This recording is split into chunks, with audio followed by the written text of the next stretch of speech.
Hey, good evening. Welcome to this meeting of Development Management Committee. I'll just go through the preliminaries first of all, and then we'll get on to the only item we got on the agenda.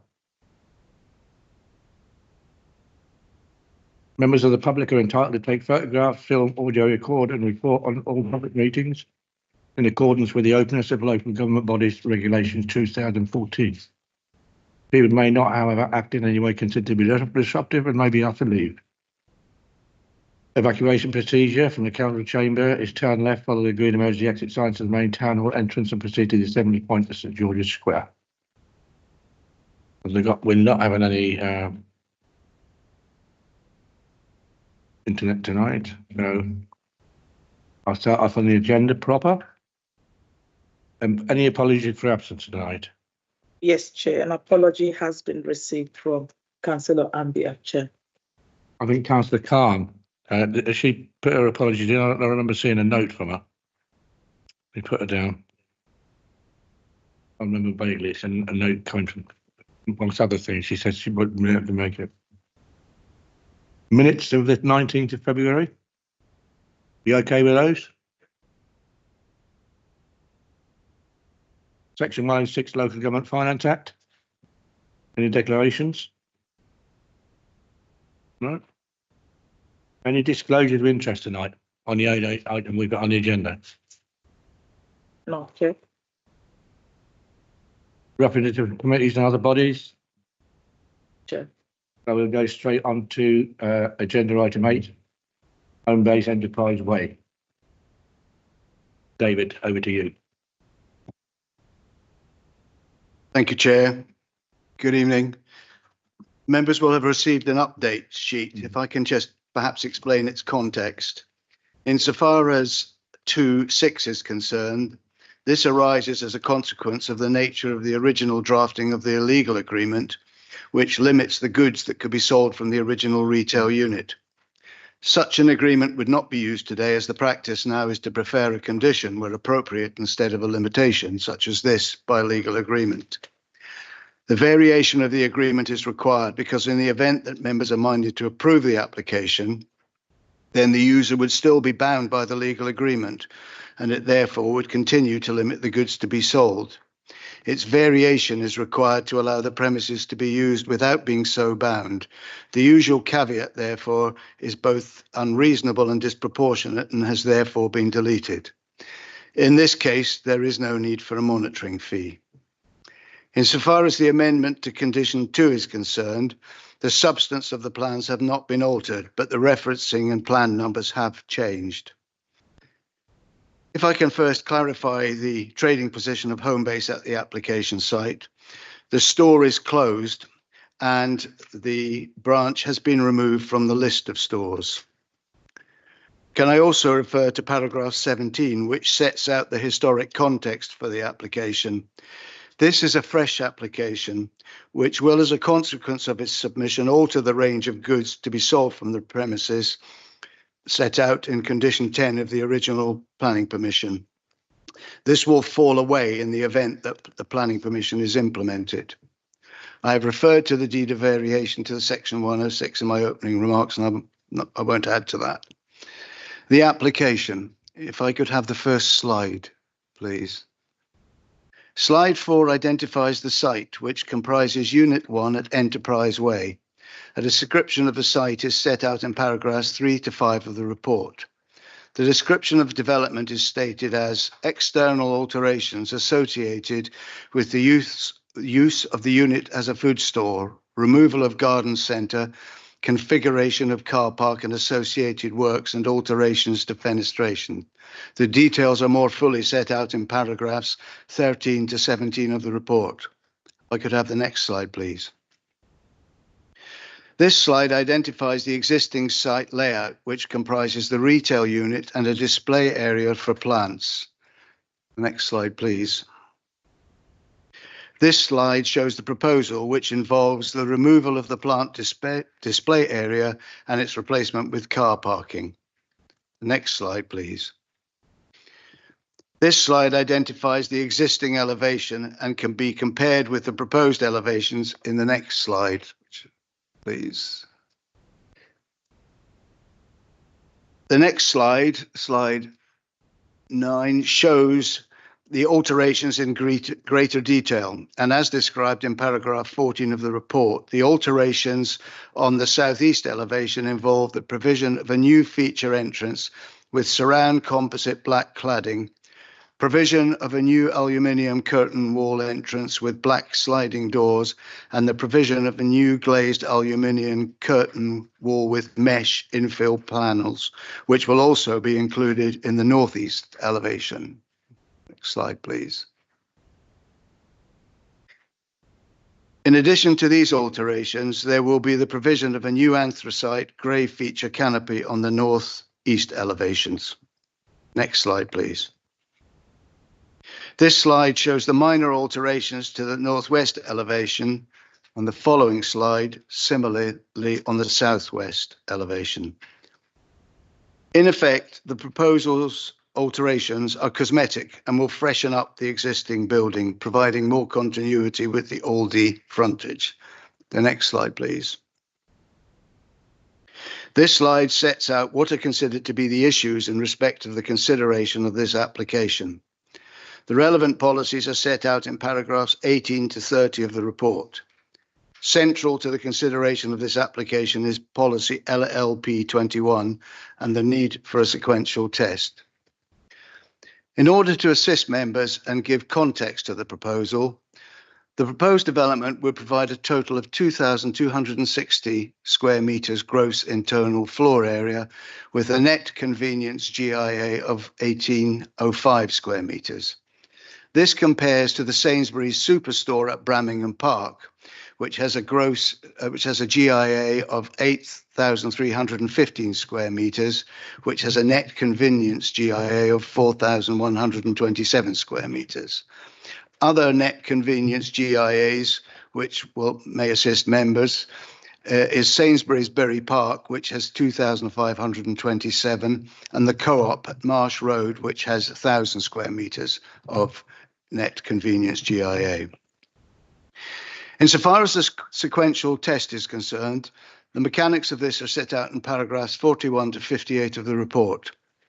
As set out in paragraph 38 of the report, paragraph 91 of the MPPF requires that local planning authorities should apply a sequential test to planning applications for main town centre uses, which are neither in an existing centre nor in accordance with an up-to-date plan. On this basis, main town centre uses should be located in town centres, then in edge of centre locations, and only if suitable sites are not available or expected to become available should out of centre be considered. The applicant has confirmed that the requirement for the proposed occupier is a store of 2,260 square metres on a single site. In applying the sequential test, the applicant has considered sites which are capable of providing 2,034 square metres, which is 10% lower than Unit 1, and must also meet typical food business model requirements in terms of servicing arrangements, accessible car parking, and visibility. The Council consider that the use of a 10-minute drive time is acceptable compared to the industry norm of 7 minutes when making this assessment. On this basis, the sequential test examines a range of alternative sites as to their suitability for such a development, and those are set out in paragraphs 45 to 56 of the report. Given this assessment, it is considered that no sequentially preferable sites are available as far as the current application is concerned. Accordingly, it can therefore be concluded that the application passes the retail sequential test. As set out in paragraphs 59 to 71, it is now necessary to consider the impact of the proposal on existing committed and planned public and private investment in a centre or centres in the catchment area, and the impact of the proposal on those centres and their vitality and viability. In this respect, the MPPF is concerned with the performance of centres as a whole, not individual retailers, when assessing the impact of a proposal. The statistical assessment undertaking in the planning and retail statement provides clear evidence that the development will not have a significant adverse impact as a result of trade diversion. Insofar as the impact on the vitality and viability of town centres, as set out in the report, it is accepted that the proposal would not result in any unacceptable impacts on the vitality and viability of existing centres. Insofar as future proposals are concerned, it is considered that the proposal would not result in any significant adverse impacts on existing committed and planned investment, nor would it result in any adverse impacts on the vitality and viability of existing centres. Turning now to the impact of the development on the character and appearance of the area. As set out in paragraphs 77 to 79, the alterations to the existing built form are relatively minor changes to the elevations. These alterations will refresh the appearance of the building. They'll provide a natural flow from the Aldi development and link it to the proposed development and building. In terms of local impact, the site is at a lower level than the residential properties to the north. It is considered that the proposed alterations to the building would not have an unacceptable visual impact on the character and appearance of the area. Impact on neighbouring amenity. As set out in the report, the service yard would be shared with that used by Aldi. Accordingly, as concluded with the Aldi application, this element would be situated further away from the housing on the opposite side of Enterprise Way. On this basis, there is no objection from the Council's Environmental Protection Team, subject to conditions if members resolve to grant planning permission. Transport and parking issues. The highway engineer has no objections to a condition, subject to a condition. Flood risk. There's no objection from the local lead flood authority, subject to a condition. In terms of landscaping and BNG, it's considered that no issues arise in respect of landscaping and the proposals are exempt from BNG. In conclusion, the principle of the proposed development is considered to be acceptable as the proposal passes both the sequential test and retail impact test. Development would not cause material harm to the character and appearance of the surrounding area. There are no detrimental highway implications and sufficient parking is proposed.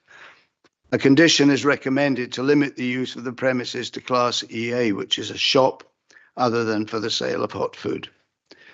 The design in respect of alterations to the elevations are acceptable and there are no drainage objections subject to a condition.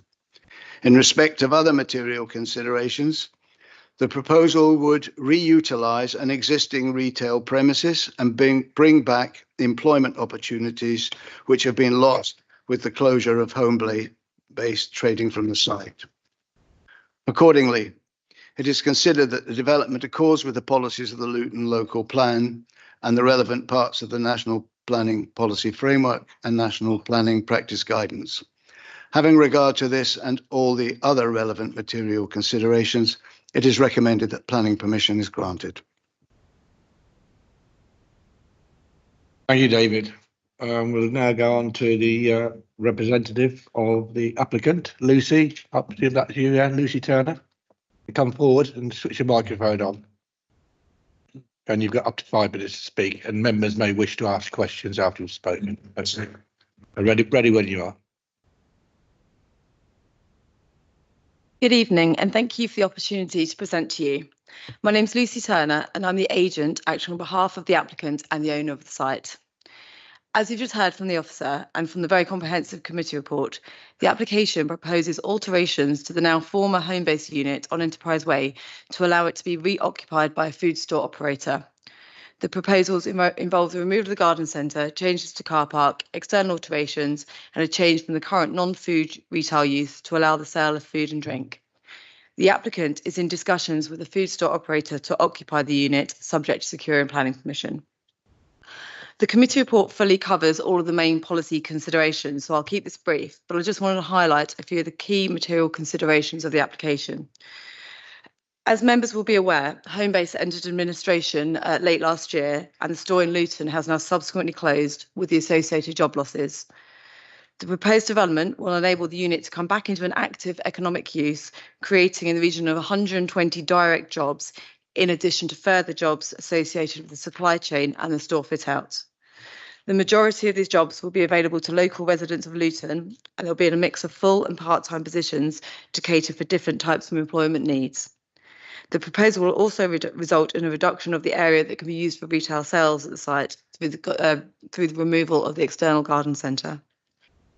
The site is a well-established location for convenience retail, with the adjacent Aldi store trading since 2021. The application has demonstrated that the proposal fully meets the retail tests set out in the NPPF and the Luton Local Plan. As confirmed in the committee report, there are no sequentially preferable sites or units on the edge or the edge of Luton Town Centre or in any nearby district or neighbourhood centres capable of accommodating the proposals. The development will also not lead to an unacceptable impact on any identified centre. Conversely, the development will improve the range of convenience offer in the northern part of the borough, improving customer choice and competition and reducing the need to travel. As you will have read from the reports, there have been no objections to the application, and all the comments from statutory consultees have been comprehensively addressed. We therefore trust that you're happy to go along with the officer's recommendation to approve the application this evening. Thank you. Any questions to Lucy? Councillor Steer. Thank you. This obviously isn't a planning issue, but do you have a client in mind for the site? The applicant is talking to an operator, but we aren't able to name them at this stage. However, it doesn't change the findings of the application.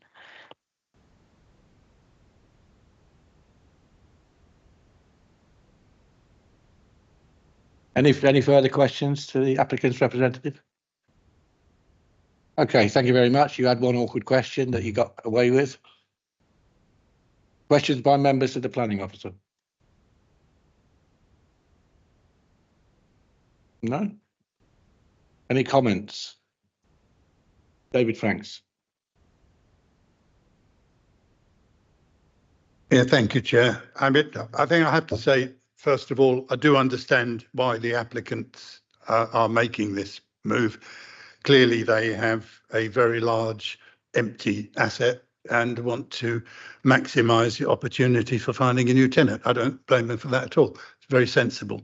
Nevertheless, I do regret what they're being obliged to do, I guess, mainly on the grounds that frankly, there is no shortage of food retailers around the town.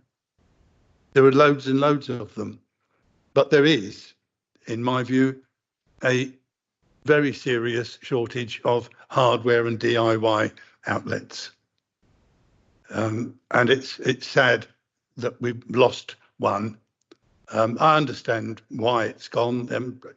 We use it, or have used it regularly, and it never looked as though it was trading to its maximum potential. So, yeah, I do understand why it's all happening, but I just want to place on record that I regret the move, but understand why. In fact, I came here with half a mind to vote against the application until I discovered that Homebase had already closed. So the choice is no longer between a DIY store and a food store. The choice is now between a food store and an empty store. Yeah, I've got no hesitation in putting my hand up to vote for it. Yeah, Jakob. Thank you, Chair. I echo Councillor Frank's concerns. As somebody who lives in walking distance of that site, I too sad that we've lost hardware store, but it's market forces, and it's good to see that land is being put to use, because also on the behind that you've got the Barnfield College site that's gone. So I know there are plans for that, but that particular retail park is really busy because I've worked around there as well, and it's good to see that it's been put back into use. And then we'll be interested to hear how quickly that site is being, repurposed and reused, not remaining empty on the back of this evening's meeting. Thank you. Yeah, I doubt if planning permission is granted that it won't be empty, sitting empty for very long. Any further comments? Yes, Zainab. I think I'd welcome the application, especially the fact that we're bringing 120 new jobs for our local residents. It is a shame, like we said, home base is closed, and we've got Vicks and B&Q. But it is a shame it's closed, but we welcome the fact that it's reopening and it's being used, and there's 120 new jobs and for local residents, really. So thank you. Thanks for that. Any further comments? Did David come back again? Yeah, sorry, I won't detain you very long. It's just that I forgot to say thank you to the Planning Officer, David, for digging out the comparison square meterage figures, because I think they really do help us to understand what is being proposed.